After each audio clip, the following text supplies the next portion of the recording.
reiterate? Sure. Sure. We will talk about why we do We want to keep it back in the tray in case it spill. Sorry. She wants to have a better understanding of the bread and the wine and what she's doing. Okay. She says she doesn't understand. All right. Okay. Mia, before Jesus died, Jesus had what is called a Passover. Passover is something the Jewish people, if you're not American, Jew, like Gentile, you're Jew. Okay, they're usually born in Israel and different things. They know about Jesus. They call him Yeshua a long time ago. Simple. Jesus, on the night when Jesus was going to be killed, okay, he was going to be killed by people. He was going to be killed, and he knew he was going to be killed. He agreed to it, okay, to die for us.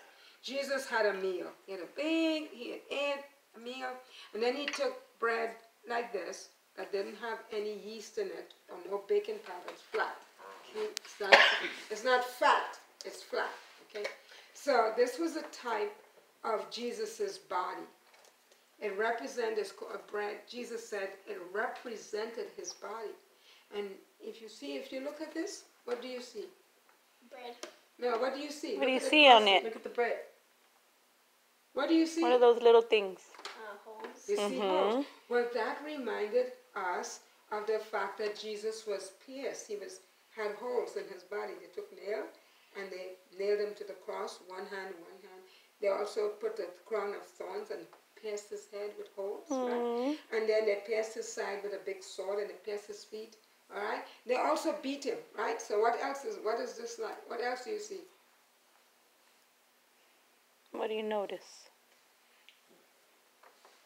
You see holes. What else? It's brown. You see lines?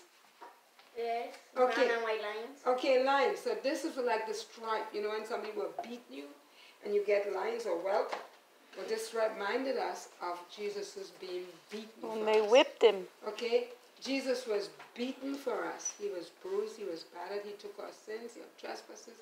That was our punishment he took. We deserve that because we sinned. Right. So when we eat of this bread, it's a reminder of what Jesus did for us.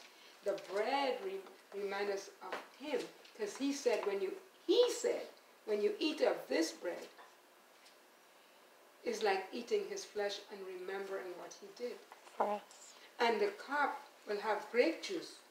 But when we drink it's red, and when we drink the grape juice, it reminds us of his blood that he shed.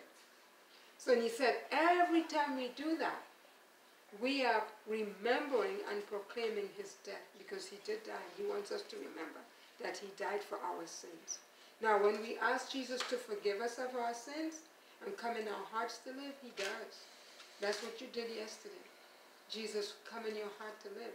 But we remember what he did by taking this communion. Now, every time we eat it, if you're sick and you eat it, you will get healed. If Amen. you need forgiveness, when you eat that, drink the thing, you're forgiven. Amen. It's to remember that you've been healed and also you've been forgiven of your sins. So you're healed in your body when you eat this. This is not Jesus, it's to remember Jesus. Yes. And that is to remember his blood. And he did it at the Last Supper with all his disciples. All his disciples were there. They all did it, and he passed it around. They call it Passover, and we call it communion now, because we can, as often as we do this, we remember his death. Right. How often do we want to remember his death? All the time. All the time. Because when we remember his death, our heart become humble, and we are not proud and start to boast about all the stuff we did. Right. We remember what he did, because he did everything. Does that help you to understand? Yay. Now I have a question. What is